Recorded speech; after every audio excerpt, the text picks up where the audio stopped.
तो ये कहानी शुरू होती है जहाँ पर अभी एक बंदा बोल रहा होता है, इस दुनिया में रिसोर्सेज के लिए बहुत ही ज्यादा वार हुई थी। खाना, पानी, नमक, मेटल, तेल। 21st सेंचुरी के बीच में ऐसी कोई भी जगह नहीं थी जहाँ पर वार नहीं हो रहा था, और इस वार की वजह से ह्यूमन काइंड बहुत ही ज्यादा खतरे में आ गई थी। और जब ये बंदा वहां पर ये सब बोल रहा था, तब हम लोग देख पा रहे होते हैं कि एक लड़की उस लड़के के साथ कुछ कर रही होती है, जो देखने के बाद वो बंदा उस लड़की को रोकने के लिए बोल रहा होता है, और वो लड़की उस लड़के को बोल रही होती है कि जल्दी जल्दी अपना काम कर, क्योंकि उन्हें वो भी करना है। और आखिर ये सब कैसे हुआ ये हमें अभी पता चलता है, जहाँ पर अभी हम लोग टोक्यो में होते हैं, जहाँ पर ईयर अभी 2040 चल रहा होता है। और वहाँ पर एक बंदा एक बंदी जिसका नाम एलिसा होता है उसको प्रपोज कर रहा होता है। जो सुनने के बाद एलिसा अभी उस बंदे को बोलती है, तूने मुझे इतनी जल्दी प्रपोज कर लिया, पर आखिर हम लोग एक दूसरे को जानते कब से हैं? जो सुनने के बाद वो बंदा उस बंदी को बोलता है, हम लोग बहुत ही ज्यादा टाइम से एक दूसरे को जानते हैं, शायद हमें 10 साल हो चुका है जब से हम लोग एक दूसरे को जानते हैं, और शायद यही सबसे ज्यादा लॉन्गेस्ट रिकॉर्ड होने वाला है जहाँ पर हम लोग मिल पाएंगे।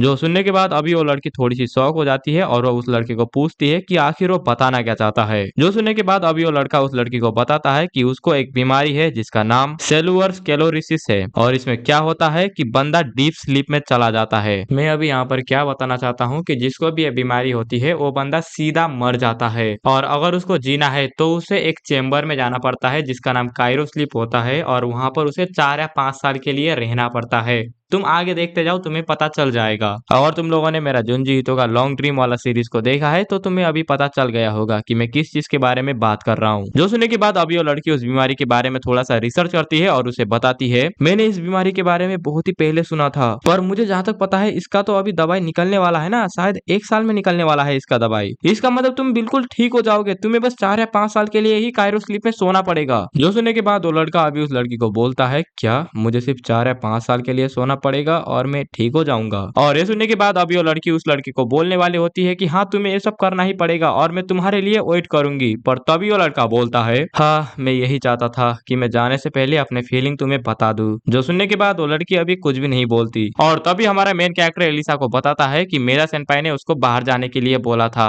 और अपने मेन कैरेक्टर को अभी ऐसा लग रहा होता है कि वो उसे हाँ ही बोल देगी, इसीलिए वो सिर्फ अभी बताने के लिए आया था, क्योंकि उसको पहले से ही लगा था कि एलिसा उसको ना ही बोलने वाली है। और ये सुनने के बाद एलिसा अभी बहुत ही ज्यादा दुखी हो जाती है, और एलिसा अभी उस बंदे को बोलती है, आखिर तुम चाहते क्या हो, कि आखिर मैं क्या करूं, इसका मतलब कि उसको हाँ बोलूं या फिर ना बोलूं। और ये सुनने के बाद वो बंदा अभी शॉक हो जाता है, पर तभी वो कुछ बताने वाला होता है, पर तभी उसे याद आता है कि उसके डॉक्टर ने उसे क्या बताया था। उसके डॉक्टर ने उसे बताया था कि उसकी कंडीशन बहुत ही ज्यादा खराब है, अगर उसने जल्दी कुछ नहीं किया तो वो बहुत ही जल्दी मर जाएगा, पर अगर वो कायरो स्लीप में चला गया, जो कि मैंने तुम्हें बताया था जुंजी ईतो वाला कॉन्सेप्ट, ठीक है, अगर उसमें वो चला गया तो वो बच सकता है, पर उसके लिए भी उसे 4 या 5 साल के लिए रुकना पड़ेगा। जो सुनने के बाद वो बंदा अभी उस लड़की को बताता है, मैं क्या चाहता हूँ, मैं ये चाहता हूँ कि तुम उसी के साथ बाहर जाओ जिसके साथ तुम डिसाइड करो। जो सुनने के बाद वो लड़की अभी उस लड़के को बताती है, पर तुमने तो अभी बोला कि तुम मुझे प्यार करते हो, जिसमें वो बंदा उस लड़की को बताता है कि मैंने ऐसे ही बोला था। और ये सुनने के बाद वो लड़की वहां से रोके चली जाती है, और उसके जाने के बाद अभी अपने मेन कैरेक्टर को बहुत ही ज्यादा गुस्सा आ रहा होता है। वो अभी सोच रहा होता है, डैम इट, आखिर मैं इस टाइम पे क्या करता, क्या ये गलत था कि मैंने उसे बता दिया कि मैं उसके बारे में कैसा फील करता हूँ। मैं भी चाहता हूँ कि वो मेरे लिए रुके, पर मेरे पास ऐसा कोई भी राइट नहीं है कि मैं उसे बता पाऊँ कि मेरे लिए वो रुके। उसके बाद हमारा सीन शिफ्ट होता है एक रूम के ऊपर, जहाँ पर अभी एक बच्ची उस बंदे से पूछ रही होती है कि आखिर एलिसा ने उस बंदे को क्या बताया, और अभी हमें पता चलता है कि उस बंदे का नाम रे है। जो सुनने के बाद रे अभी उस बच्ची को बोलता है कि मैंने बता दिया कि मैं उसे प्यार करता हूँ। जो सुनने के बाद वो बच्ची अभी रे को पूछती है, तो आखिर उसने क्या बताया, जिसमें रे उस बच्ची को बताता है कि हमारी थोड़ी लड़ाई हो गई, तो मुझे नहीं पता कि क्या हुआ और मैं सच में नहीं जानता। जो सुनने के बाद वो बंदा उस लड़की को बताता है कि देख रहे हो तुम्हारा भी चांस है, इसका मतलब वो बच्ची छोटी है पर उसका दिमाग छोटा नहीं है। और ये सुनने के बाद वो बच्ची उस आदमी के पेट में मारती है, जिसकी वजह से उसका गू निकलने वाला होता है, पर वो खुद को संभाल लेता है। और अभी वो बंदा रे को पूछ रहा होता है कि क्या तुम सच में खुश हो कि तुम ये सब कर रहे हो। जो सुनने के बाद रे अभी बोलता है, मेरे पास कोई चॉइस नहीं है, मुझे ये करना ही पड़ेगा। और उसके बाद हमारा सीन शिफ्ट होता है एक हॉस्पिटल के ऊपर, जहाँ पर हम लोग बहुत सारे लोगों लोगों को देखते हैं, जहाँ पर हम लोग देखते हैं कि रे भी वहाँ पर आया हुआ होता है और थोड़ी देर में रे का भी नंबर आ जाता है, इसीलिए रे भी वहाँ से चला जाता है। जहाँ पर रे एक बंदे से मिलता है, जहाँ पर वो बंदा रे को बोल रहा होता है तुम अगर कायरो स्लीप में चले जाओगे तो तुम्हारे हेल्थ को कोई भी प्रॉब्लम नहीं होगा।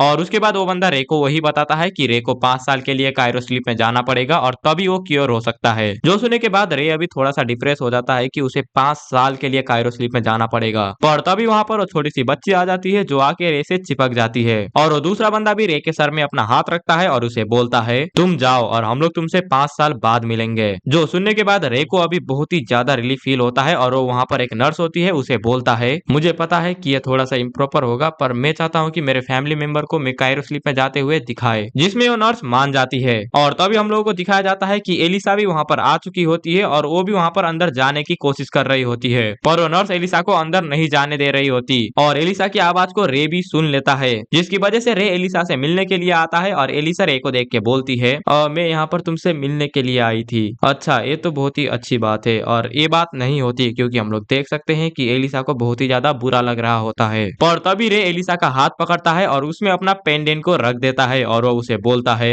ये मेरे लिए बहुत ही ज्यादा इंपॉर्टेंट है, तो क्या तुम इसको अपने पास रखोगी ताकि मैं जब वहां से बाहर आऊं तब तुम मुझे ये दे सको। इसका मतलब रे एलिसा को इनडायरेक्टली तुम मेरे लिए बहुत ही ज्यादा इंपॉर्टेंट हो ऐसा बता रहा है। जो सुनने के बाद एलिसा अभी बहुत ही ज्यादा खुश होती है। उसके बाद रे कायरो स्लीप में चला जाता है, जहाँ पर वो देखता है कि सारे के सारे लोग उसे देख रहे हैं और एलिसा अभी रे को ये बता रही होती है कि वो हमेशा उसके लिए वेट करेगी, पर रे अभी कुछ भी सुन नहीं पाता, जिसके बाद रे का भी विजन थोड़ा थोड़ा करके चला जाता है। उसके बाद अगले ही पैनल में रे का आंख खुलता है, जहाँ पर वो एक लड़की को देखता है जो कि अभी रे को देख रही होती है और स्मैश। और रेजे उसे देखते ही गुड मॉर्निंग बोलता है और वो भी उसे गुड मॉर्निंग बोलती है और रेजे अभी सोच रहा होता है कि क्या मैं अभी हॉस्पिटल रूम में हूँ और शायद मैं अपने कायरो स्लीप से उठ गया। और रेजे अभी उससे पूछता है कि आखिर अभी कौन सा साल चल रहा है, जिसमें वो लड़की रेजे को बताती है कि अभी तो 2045 चल रहा है, इसका मतलब 5 साल रेजे को हो चुके हैं। और उसके बाद रेजी एक डॉक्टर के पास जाता है और पता नहीं क्यों पर वो डॉक्टर बहुत ही ज्यादा शर्मा रही होती है और वो रेजी को पूछती है कि अभी उसकी हालत कैसा है, जिसमें रेजी बोलता है कि वो बहुत ही ज्यादा अच्छा है। और बातों बातों में रेजी उस लड़की से पूछता है कि आखिर ताकागी सेंसे कहाँ है, मैं उन्हें बहुत ही ज्यादा थैंक यू बोलना चाहता हूँ। जो सुनने के बाद वो लड़की ताकागी सेंसे बोल के अपने कंप्यूटर में टाइप करती है पर उसे कोई भी नहीं मिलता। जो देखने के बाद वो लड़की रेजी को बोलती है कि ताकागी सेंसे अभी हमारे साथ नहीं है। और ये सुनने के बाद रेजी उसे बताता है कोई बात नहीं, क्या मैं अपनी फैमिली से मिल सकता हूँ। पर तभी वहाँ पर वो लड़की आ जाती है जो रेजी को बताती है प्लीज मुझे अभी क्या चल रहा है उसके बारे में एक्सप्लेन करने दीजिए। और वो रे को बोलती है कि तुम मेरे साथ अभी चलो और मैं तुम्हें सारी की सारी बातें बता दूंगी। जो सुनने के बाद रेजे अभी उसके साथ चला जाता है और अभी वो लड़की रेजे को अपना इंट्रोडक्शन देती है और मुझे पता नहीं क्यों पर इसमें जो है उसको मिजुहारा बोल के बताया जा रहा है, थोड़ी देर पहले इसे रे बोल के बताया जा रहा था, इसीलिए हम लोग इसे अब से मिजुहारा ही बताने वाले हैं। और अभी वो उसे बताती है कि वो उसकी केयर टेकर है और वो मिजुहारा की सारी फिजिकल नीड को वही मैनेज करने वाली है और वो आखिर बाहर लोगों से कैसे कांटेक्ट करेगा वो भी वही मैनेज करने वाली है। जो सुनने के बाद मिजुहारा उसे बताता है कि मैं तो अभी ठीक हो गया ना, तो आखिर मेरे लिए इतना सब तुम लोग क्यों कर रहे हो और क्या मेरा भाई इन सारे के सारे चीजों के लिए रेस्पॉन्सिबल है। जो सुनने के बाद वो लड़की मिजुहारा को बताती है नहीं, तुम्हारा भाई ऐसा बिल्कुल भी नहीं कर रहा। जो सुनने के बाद मिजुहारा अभी उस लड़की को बताता है कि आखिर यहाँ पर चल क्या रहा है, क्या तुम मुझे इसके बारे में कुछ बताओगी।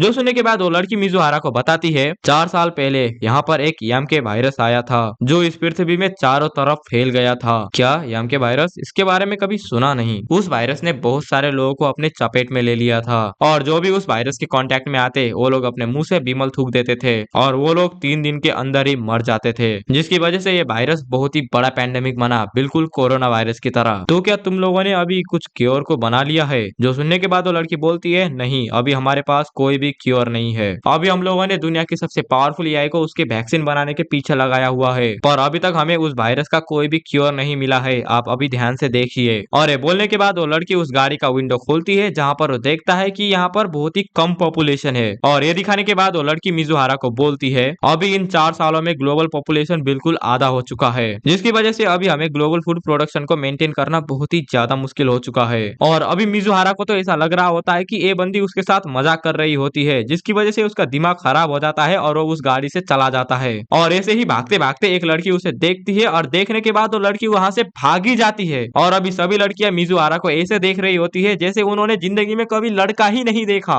जो देखने के बाद मिजुहारा को अभी लग रहा होता है कि क्या उसने कुछ ऐसा तो नहीं कर दिया जिसकी वजह से सारे के सारे लोग उससे गुस्सा हैं। और ये सोच के मिजुहारा वहां से भाग जाता है और अभी मिजुहारा सोच रहा होता है कि ये दुनिया बहुत ही ज्यादा स्ट्रेंज है। और तभी वहां पर वही लड़की आती है जो अभी मिजुहारा को बताती है, शायद तुमने अभी तक फिगर आउट कर लिया होगा कि यहाँ पर क्या चल रहा है। जो सुनने के बाद मिजुहारा उस लड़की को बताता है क्या आखिर सारे के सारे आदमियों के साथ क्या हुआ। जो सुनने के बाद वो लड़की मिजुहारा को बताती है द मैन किलर वायरस, उस वायरस ने सारे के सारे आदमी को मार दिया और अभी इस दुनिया में सिर्फ फीमेल बची है। जो सुनने के बाद अभी मिजुहारा को तो विश्वास नहीं हो रहा होता, जिसकी वजह से मिजुहारा उस लड़की से पूछता है आखिर मैं ही क्यों जिंदा बच गया, कहीं मैं लड़की तो नहीं हूँ। जिसमें वो लड़की मिजुहारा को बताती है नहीं ऐसी बात नहीं है, बात ऐसी है कि तुम अभी तक कायरो स्लीप में थे इसलिए तुम जिंदा बच गए और तुम अभी यहाँ पर बाहर खड़े हो, इसका मतलब तुम्हारा बॉडी इस वायरस से इम्यून हो चुका है और इस दुनिया में अभी तुम्हें जोड़ के सिर्फ 5 ही आदमी बचे हो, इसीलिए तुम हमारे लिए इस अर्थ के सबसे मोस्ट वैल्यूएबल रिसोर्सेस हो। जो सुनने के बाद उसे लग रहा होता है कि वो लड़की उसके साथ अभी मजाक कर रही है और वो अभी भी सपना ही देख रहा है। और उसका सपना तब टूटता है जब वो देखता है कि एक औरत उसके पास आ चुकी है। जो देख के अभी मिजुहारा सोच रहा होता है आखिर यहाँ पर चल क्या रहा है, क्या हो रहा है आखिर यहाँ पर तभी वो लड़की अपने घुटनों में आती है और वो मिजुहारा को बोलती है प्लीज मैनकाइंड के लिए हमारे साथ बच्चे करो। जो सुनने के बाद अभी तुम लोग मिजुहारा का शकल देखो, उसकी फट चुकी है। और इसी के साथ ओल्ड एंड हारेम का ये पार्ट यहीं पर ही खत्म होता है। और इस वीडियो में तुम कितना लाइक, कितना सब्सक्राइब और कितना कमेंट करोगे ये इस बात का प्रूफ होगा कि तुम लोग इसके ऊपर जेन्युइनली इंटरेस्टेड हो और तुम्हें इसका नेक्स्ट पार्ट चाहिए। और अगर इसमें अच्छा रिस्पॉन्स आया तो इसके नेक्स्ट पार्ट में मैं सीधा चैप्टर 10 तक इसको एक्सप्लेन कर दूंगा। तो आज के वीडियो के लिए बस इतना ही। तब तक के लिए तुम लोग मेरा इन दो में से कोई भी वीडियो जाके देख सकते हो। मैं तुम लोगों से वहीं पर मिलूंगा एंड तब तक के लिए एज ऑलवेज गुड बाय।